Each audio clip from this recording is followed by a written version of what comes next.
Bismillahirrahmanirrahim. Assalamu alaikum warahmatullahi wabarakatuh. Abebiti banga we mulaba tuli kufa era nga wano we mulaba ye masjid ye kufa Imam Ali we yali abeera ng'alamula abasiraamu era muno mwennyini mulimu haram mulimu entaana ya Muslim bun Akil Hani bun Uwa Muqtal Asakafi era munda mwennyini omwo mwe muli makamu Ibrahim makamu Nuhu bannabi ab'enjawulo nabo bali abamu bali bawangalirawo era basinzizangaawo Allah subhanahu wa ta'ala nga tuvuddewo tujja wano wennyini nga we mulaba waliwo Hasur Ubaidullah bun Ziyad mujjuke Ubaidullah bun Ziyad yoye yali omukiise wa Yazid wano mu Kufa.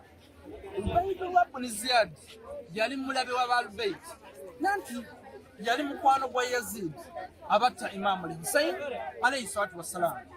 Yali Ubaidullah bun Ziyad yali awangalira wano nga wali olubiri lwe abakola campaign etta Muslim bun Akil we yasooka okujja nga Imam Hussein tanabagenda Karbala okulaba embeera eri etya. Ubaidullah bun Ziyad yali awangalira wano yali akolera ku ntoli za Yazid eyali omulabe gw'Obusiraamu. Omuntu yenna aleta nabi okunyiga era nga onyiza ne Allah Katonda akukolera wota Imam Hussein wota Muslim bun Akil onyiza nabi era n'onyiza ne Allah subhanahu wa ta'ala nokolimwa era nokasukibwa mu jahannama. Ubaidullah bun Ziyad yalwanyisa Imam Hussein yatta Muslim bun Akil yatta Hani bun Uwa n'abashi abalala wa jahannama nanti yeyita yagala Nabi Muhammad sallallahu alayhi wa alihi wa sallam.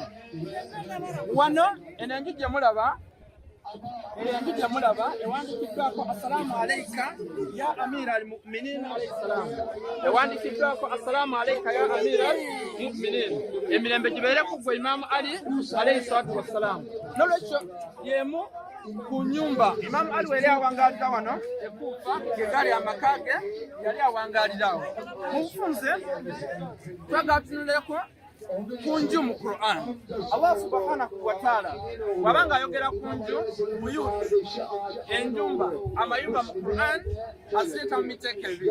Waliwo enju eyabo abakola shiriki ne bava ku mateeka ga Allah subhanahu wa ta'ala ne beerondamu nabbi abagambye abalesemu inditaari kufiku mustakalaini Qur'an wa itati abalesemu Qur'an n'abantu b'enju ye Ahlulbayt ne babavaako ngeetwa Musayim volume 2 ova ku Nabi Muhammad byabalesemu era w'osinza amasanamu obeera okoze shiriki nga bwe twalaba nti n'abo abeerondamu nga nabbi avuddewo ne bava ku kiraamo kya Nabi Muhammad Qur'an ne Ahlulbayt nga bwe twalaba Musayim volume ey'okwipeji 238 bakola shiriki. Nanti mu Qur'an suratul Qasas aya 68 egamba nti wa rabbuka yakhluqu man yasha'u wa yakhtar ma kana lahum al-khiyara subhanallahi wa ta'ala amma yushrikun. Weerondamu era ne weefuula omutonzi oba okoze shiriki.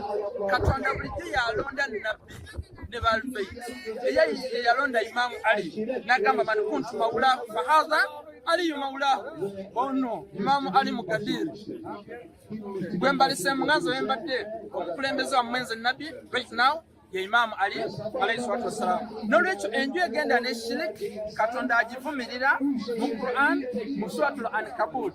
Enju esinga okunyomebwa enyomebwa evuma eringa eyo eya nabbubi eringa eya nabbubi nanti tesobola kubeera nga ekuuma abagisulamu era ebeera nga ebatwala mu jahannama. Enju ey'okubiri yeyo enju erina foundation ennene ng'ezimbiddwa ku takwa. Ofuna bulungi ng'ezimbiddwa ku takwa bunyanahu ala takwa min Allahi wa ridwan. Eyo enju nga bannannyiniyo bagizimbye nga balina takwa era nga balina okusiimibwa kwa Allah subhanahu wa ta'ala. Abantu abalina takwa abalina ridwanullahi subhanahu wa ta'ala abasiimiddwa Allah subhanahu wa ta'ala bali Ahlulbayt. Jjukira ku suratul Bakara aja 207 wa minan nas man yashi nafsa ibtigaa marudati llah abantu mubo be baba wayo emitima jawo ne batasa nabi Muhammad ayo kwata ku Imam Ali uyasula mbuliri bwa nabi Muhammad kanabi yava Mekka agende Madina era abalina takwa abantu abalina takwa be baba ino bulombolombo nga musatu Bakara aya 17 tebadduka mu ntalo bawaye ebyabwe nga bagala bakola buli kimu enju yabo eri strong nywevu because erina takwa era nga akulira bannanyini takwa Ali ibn Abi Talib imamu al-muttaqin beba abantu abalina takwa omukulembeze w'abantu abalina takwa abata Allah subhanahu wa ta'ala twegayira Allah subhanahu wa ta'ala atuyambe fenna atukuwolereza wakabalu bait. Wassalamu alaikum warahmatullahi wabarakatuh.